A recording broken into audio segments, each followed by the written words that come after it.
आपको क्या लगता है सक्सेस का क्या कोई फॉर्मूला है? क्या आपको लगता है कि इसके पीछे सिर्फ एक कारण है? क्या आप सक्सेस की खातिर रिलेशनशिप बना सकते हैं? क्या आपके करियर में आकर आपके फीलिंग्स के लिए कोई जगह है? क्या आपके करियर में आपके लिए फीलिंग्स के लिए कोई जगह है? तो ये सब आज की वीडियो में हम जानेंगे। तो चलते हैं जानते हैं, उससे पहले प्लीज चैनल को सब्सक्राइब कर देना। इस वीडियो में आप जानेंगे कि क्यों एवरेज आईक्यू इंटेलिजेंस क्वोटिएंट वालों का परफॉर्मेंस हाई आईक्यू वालों से 70% बार बेहतर निकला है। ये बहुत ही हैरान करने वाली बात है कि हाई आईक्यू वाले सिर्फ 20 बार ही एवरेज आईक्यू वालों को हरा पाए। इसके पीछे ये कारण है कि लोगों के पास ज़्यादा इंटेलिजेंस हो तो सकता है, पर जरूरी नहीं कि उनके पास इमोशनल इंटेलिजेंस भी हो। ईक्यू यानी कि इमोशनल इंटेलिजेंस के चार डायमेंशंस हैं। ये है self awareness, self management, social awareness, relationship management और सेल्फ अवेयरनेस में सेल्फ अवेयरनेस में आप ये समझेंगे कि क्यों आपने इमोशन से जुड़ना आपके लिए इम्पोर्टेंट है। सेल्फ मैनेजमेंट में आप ये समझेंगे कि सेल्फ अवेयर रहना कितना ज़रूरी है। सोशल अवेयरनेस में आप ये रियलाइज करेंगे ये कैसे आप लोगों को जिस तरीके से पहले सुन और समझ रहे थे वो तरीका कितना गलत था। आखिरी में रिलेशनशिप मैनेजमेंट से आप ये देखेंगे कि इन चारों डायमेंशंस को एक साथ जोड़ने से आपको कितने फायदे मिलते हैं। खुद पर काम करना बहुत कंफ्यूजिंग हो सकता है। आपको यह नहीं पता होता कि आपकी कौन सी ऐसी बात है जिसमें इम्प्रूवमेंट की ज़रूरत है। इसमें अपने इमोशनल इंटेलिजेंस को समझना अपनी आपकी मदद करेगा। ये वीडियो आपको अपने ईक्यू की पहचान करवाएगा और आप एक बेहतर इंसान बन सकेंगे। इमोशनल इंटेलिजेंस क्या है? What is emotional intelligence? बहुत पहले लोगों की सोच थी कि सक्सेस के लिए अकेले हाई आईक्यू लेवल का होना ही काफ़ी है। अगर आप बेहद स्मार्ट है तो कंपनी आपको ज़रूर जॉब पर रखेगी। हालांकि बहुत सारे स्टडी के रिजल्ट कंफ्यूजिंग निकले। ये बात जाहिर हुई कि हाई आईक्यू वाले लोगों ने एवरेज आईक्यू वालों से सिर्फ 20 बार ही ज़्यादा बेहतर परफॉर्म किया है। रिसर्च करने वाले इस बात पर बहुत हैरान है कि एवरेज आईक्यू वाले लोगों ने हाई आईक्यू वालों को 70% बार मात दी है, हरा है। बहुत सालों की रिसर्च के बाद ये बात पता चली है कि किसी के सक्सेस में इमोशनल इंटेलिजेंस का बहुत बड़ा हाथ होता है। इमोशनल इंटेलिजेंस का मतलब है खुद की और दूसरों की भावनाओं को पहचानने और स्वीकारने की काबिलियत। ईक्यू यानी कि इस इंटेलिजेंस इमोशनल इंटेलिजेंस इस अवेयरनेस को इस्तेमाल करके अपने आपके रिलेशनशिप और बिहेवियर को इम्प्रूव करने में मदद करता है। जब जब आपको पता चल चुका है कि इमोशनल इंटेलिजेंस भी कोई चीज़ होती है, अब आप सोचेंगे कि इसकी ज़रूरत ही क्यों है।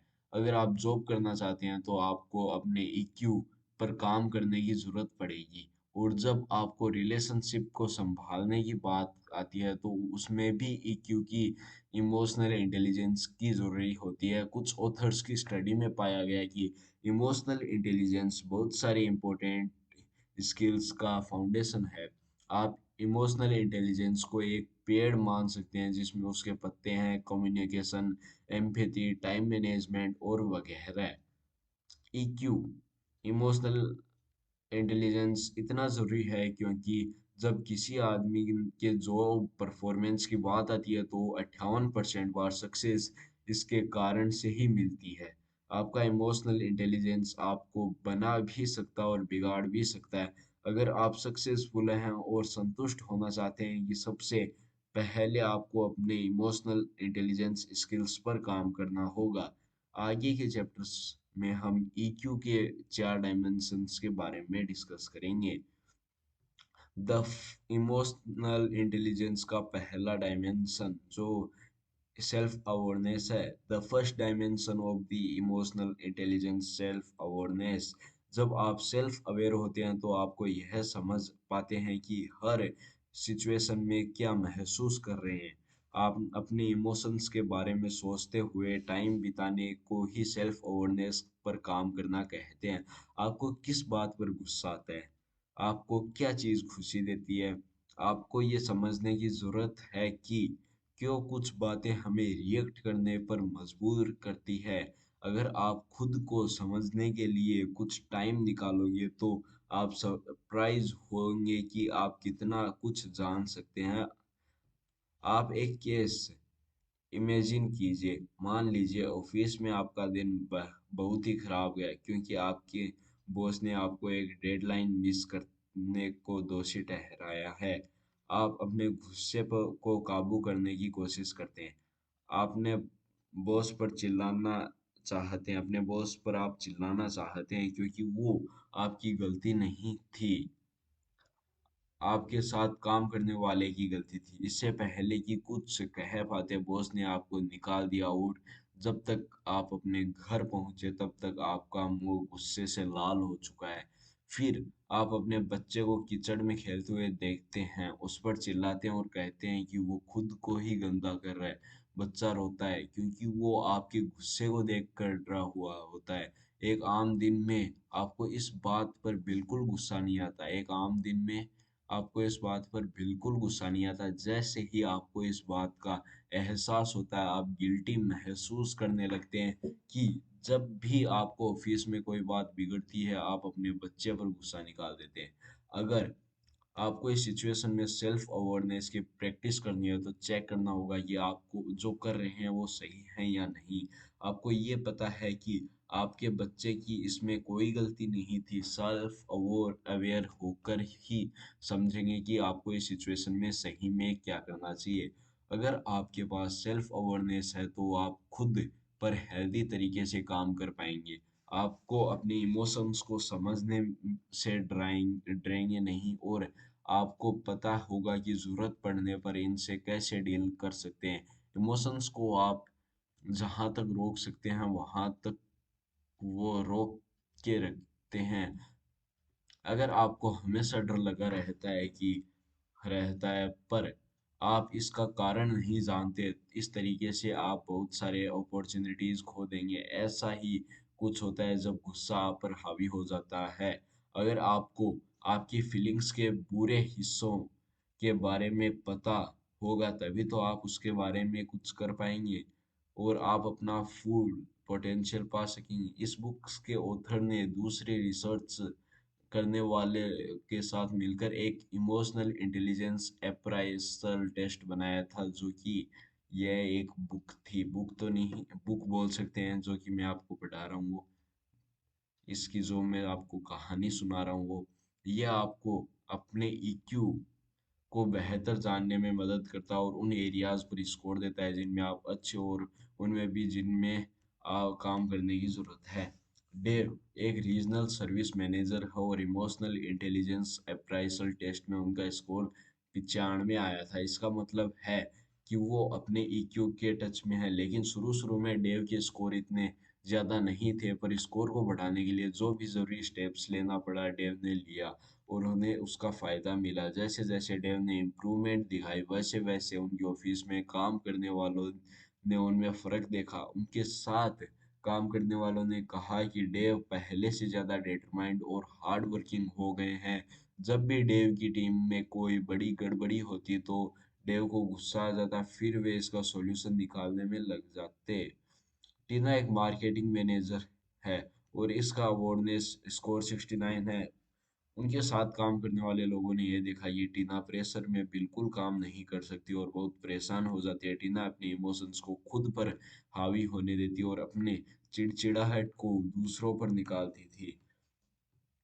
उनके लिए बेहतर होता है कि वो अपनी आदतों को बेहतर जानती है और उस पर काम करती हैं। अब बात करेंगे सेल्फ अवेयरनेस स्ट्रेटेजीज पर।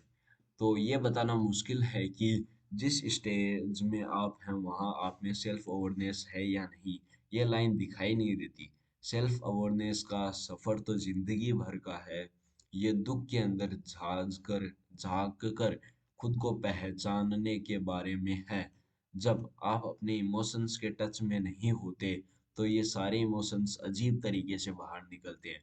कई बार तो आपको ये हैरान भी कर देते हैं क्योंकि कभी कभी ये अचानक यूं ही बिना बताए निकल जाते हैं। आप हैरान हो जाते हो जब एक छोटी सी ना भी आपके कई दिन तक परेशान कर देती है, या जब कोई जरा सी भी गड़बड़ी कर देता है तो आपको बहुत ज्यादा गुस्सा आता है, यानी कि आपकी फीलिंग्स आपके किसी सिचुएशन से मेल नहीं खाती। इससे ये पता चलता है कि आपको इस बारे में कुछ करना ही होगा। जब भी सेल्फ अवेयरनेस की बात आती है तो आपको खुद के साथ ईमानदार होना होगा। जब आप खुद की ऐसी चीजों के बारे में ध्यान देना शुरू करते हैं आज जिनके बारे में आपको पहले पता नहीं था, जो समझ लीजिए कि आप सही रास्ते पर हैं। जैसे कि हो सकता है कि आपको ये महसूस हो कि आप अपना गुस्सा किसी दूसरे पर निकाल रहे हैं, जैसे सिचुएशन में हो सकता है कि आपको ये एहसास हो कि आप चीज़ों को ज़रूरत से ज़्यादा बड़ा कर देते हैं। सेल्फ अवेयर होने में आपकी हेल्प के लिए ऑथर्स ने एक स्ट्रेटेजीज के बारे में बताया। ये स्ट्रेटेजी है ऑब्जर्व द रिपल इफेक्ट। अब ये ऑब्जर्व द रिपल इफेक्ट क्या होता है? पानी में गिरते एक पत्थर की तरह है कि आपने इमोशंस दूसरे लोगों से लहरें यानी रिपल पैदा करती है। एक मैनेजर जो अपने एक एम्प्लॉय पर बाकी सभी एम्प्लॉयज के सामने चिल्लाता है और उसका अपमान करता है, तो एक रिपल पैदा हो गया। ऐसा लगता है कि जिस एम्प्लॉय का इंसल्ट हुआ था सिर्फ वो एक इफेक्ट हुआ है, पर ऐसा नहीं है। वो सारे एम्प्लॉयज जो वहां मौजूद थे उन्हें भी ऐसा लगा कि जैसा उनको भी डांट पड़ी है। सारा दिन सब ये सोचते हुए गुजारते हैं कि पता नहीं कब बॉस के गुस्से का सामना करना पड़ जाए। आपको याद रखना चाहिए कि आपके इमोशंस न सिर्फ आपको बल्कि और लोगों को भी अफेक्ट करते हैं। अपने इमोशंस को दूसरे लोगों के ऊपर पड़े रिपल इफेक्ट को ऑब्जर्व कीजिए। आपके इमोशंस से जो लोग अफेक्ट हुए हैं, आप उन लोगों को भी पूछ सकते हैं कि उनको कैसा फील हुआ है। जब आप उनने इमोशंस से पड़ने वाले अफेक्ट को समझने में सफल हो जाते हैं, तो आपको पता चलेगा कि आप लोगों पर किस तरह की रिपल बनाना चाहते हैं। जो the second dimension of emotional intelligence. अब हम पढ़ने वाले हैं द इमोशनल इंटेलिजेंस का दूसरा डायमेंशन जो है सेल्फ मैनेजमेंट। सेल्फ मैनेजमेंट आपकी सेल्फ अवेयरनेस पर डिपेंड करती है। तो इस पहले आपको सेल्फ अवेयरनेस सीखनी पड़ेगी। यह आपकी वो एबिलिटी है जो आपको आपके इमोशंस के लिए आपकी अवेयरनेस को यूज करता है। जब भी आपको इमोशंस की बात होती है, आप उसे बड़े ही फ्लेक्सिबल तरीके से यूज करते हैं। अपनी आदतों को ऐसा रास्ता दिखाना जिससे खुद की और दूसरों को अच्छा असर हो। आसान भाषा में कहे तो सेल्फ मैनेजमेंट ये जानना होता है कि हर चीज से जुड़े इमोशन रिएक्शन को आप कैसे मैनेज कर सकते हैं। इमोशन अपने डेडिकेशन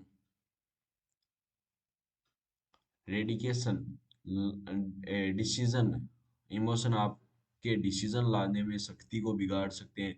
इसलिए इन परिस्थितियों में खुद को कैसे उबारेंगे, ये जानना एक बहुत बड़ा स्किल है। सेल्फ मैनेजमेंट आपकी कुछ पलों की जरूरत को पूरा करने में देरी करने के बारे में भी है।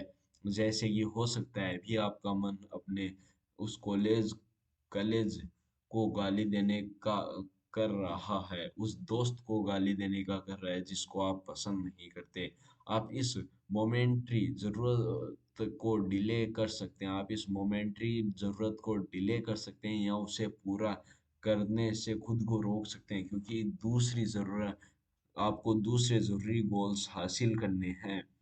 ऐसे सिचुएशन में आप उस कॉलेज में यानी कि आपके दोस्त पर गुस्सा नहीं करेंगे, क्योंकि आपके पास और भी ज़रूरी गोल्स है, जैसे कि किसी प्रोजेक्ट पर काम पूरा करना।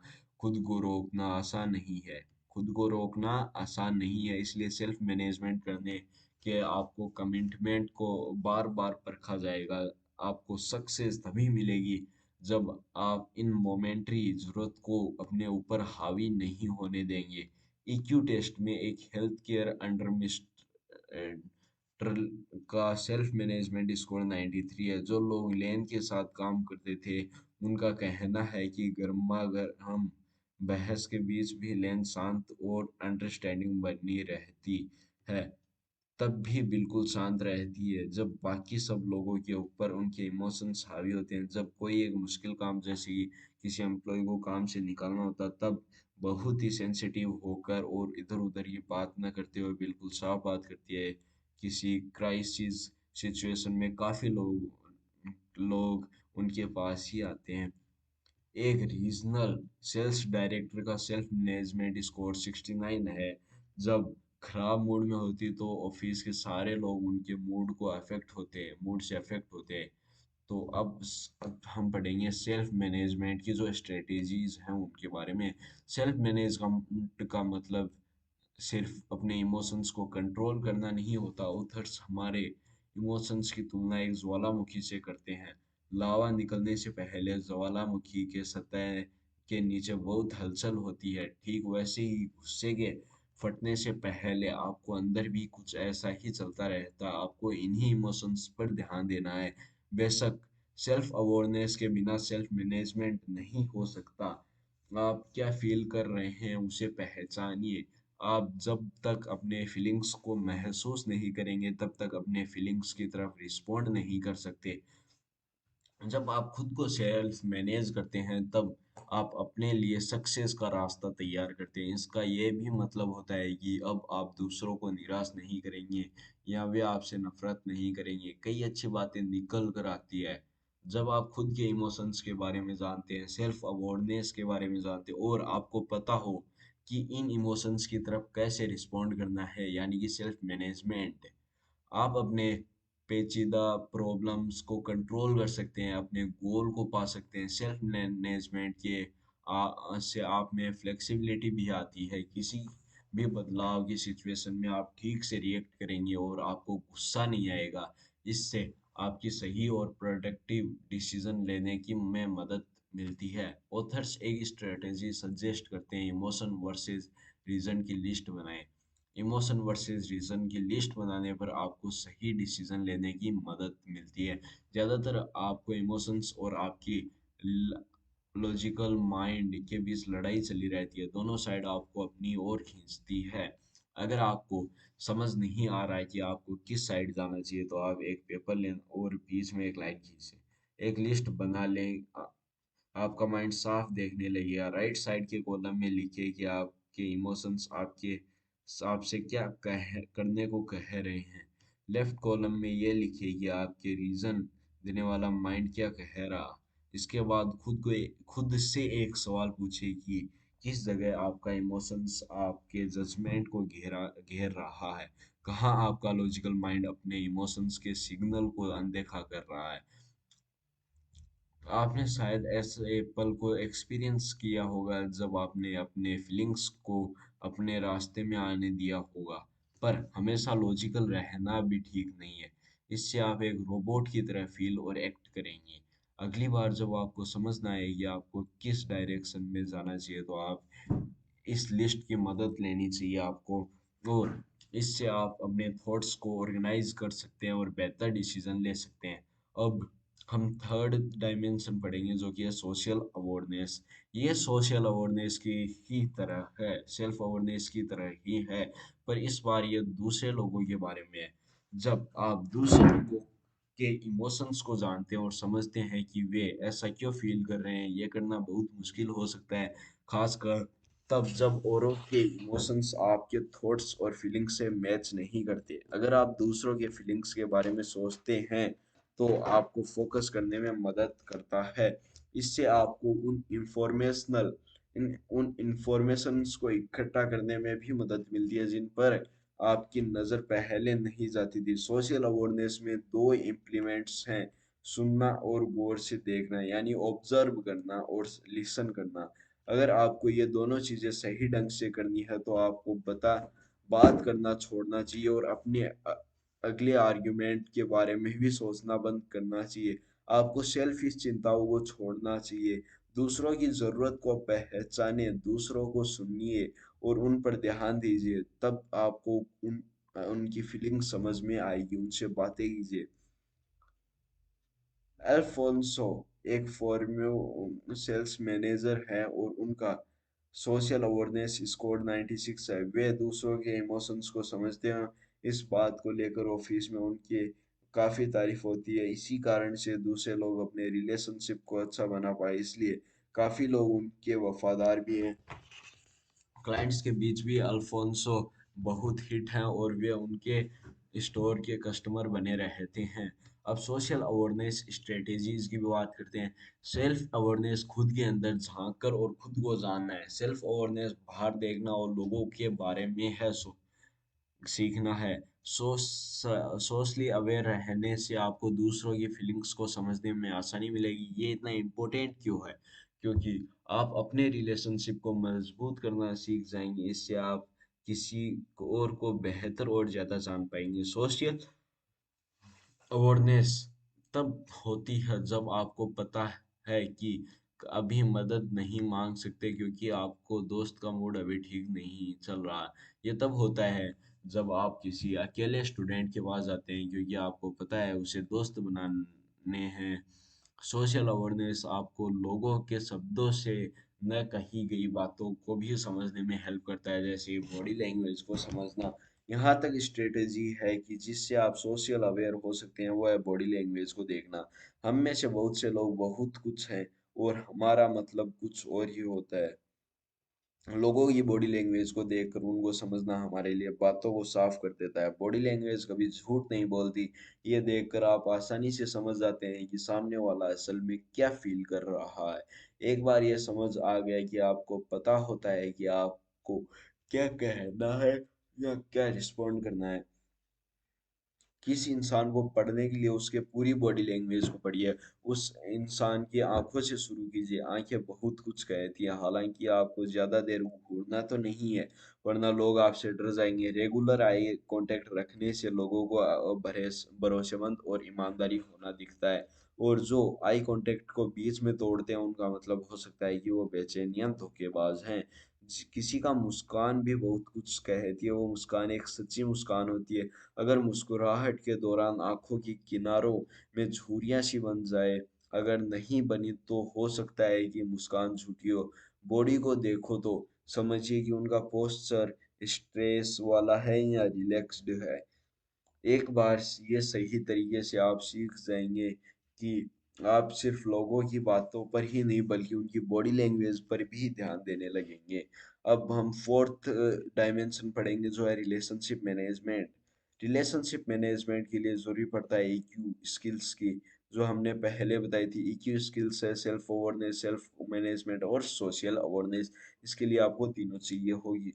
अपने रिलेशनशिप को सक्सेसफुली मैनेज करने के लिए खुद के इमोशंस